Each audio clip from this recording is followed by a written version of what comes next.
Welcome to the Business Ethics and Corporate Governance module. I welcome you all to Regenesys Business School. And in this first video, I'll look at the Regenesys Integrated Management Model and also give you an overview of the Business Ethics and Corporate Governance module. Regenesys assists individuals and organizations to achieve their personal and organizational goals. We enhance management and leadership potential.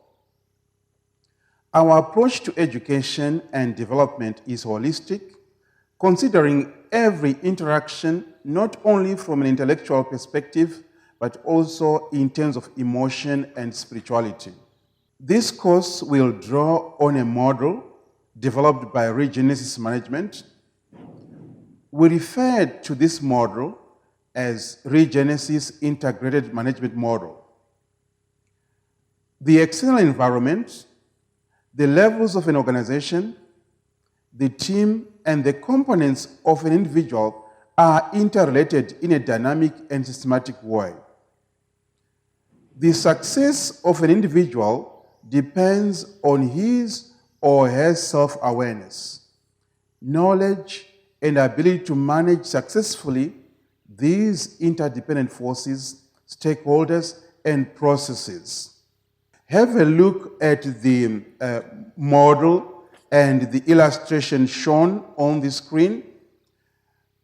There we position the philosophy and training approach of Regenesys Business School.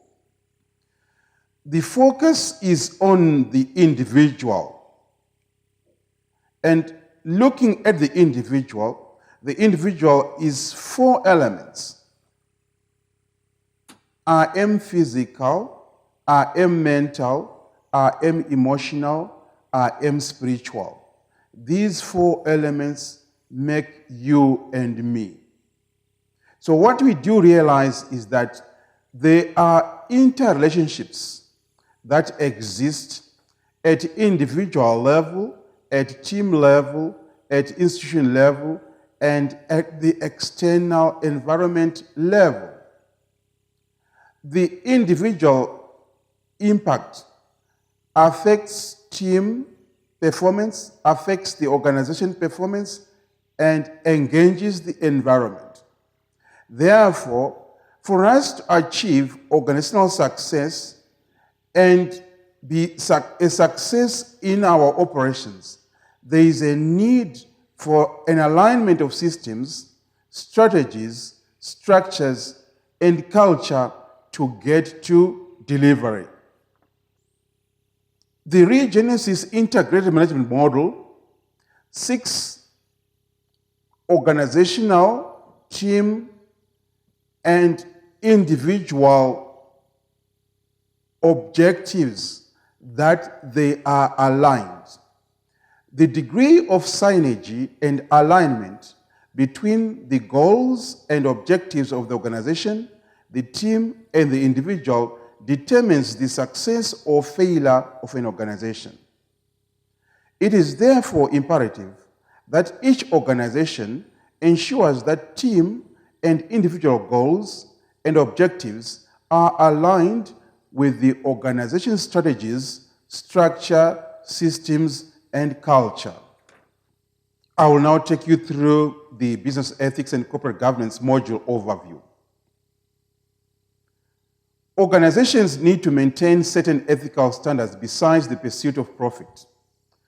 Ethics form a part of corporate governance. There is no universally accepted definition on corporate governance. Corporate governance is broadly defined as the regulations and controls that determine how a company is run. Regulations and controls relate to business ethics. Ethical leadership consider guidelines for good corporate governance in your country. Each country has a policy environment on corporate governance. A manager needs to be aware of the legal considerations influencing the actions of each stakeholder in the company or any organization. Accountability is key. Development of risk management policies form a part in organizational accountability. Corporate governance policies can be implemented and managed. Corporate governance sets out certain roles and responsibilities, including corporate social responsibility. Key considerations for management is profitability and following ethical responsibilities. The social responsibility continuum is a way of determining how to balance profit with ethical considerations. Ethical leadership is imperative. Our values influence the ethical operations of the organizations. We will now look at the content scope and learning guidance. This content scope and learning guidance follow the structure that's in your business ethics and corporate governance study material. 5 sections will be covered to assist you in successfully achieving the learning outcomes of this module. Section 1, we look at Introduction to Corporate Governance. Section 2, we look at Business Ethics. Section 3, we look at the King 3 Code of Governance. And Section 4, we look at legislation regulating corporate governance and business ethics. And lastly, Section 5, we conclude with risk management. Thank you for watching video 1. In the next video 2, we will look at the Introduction to Corporate Governance.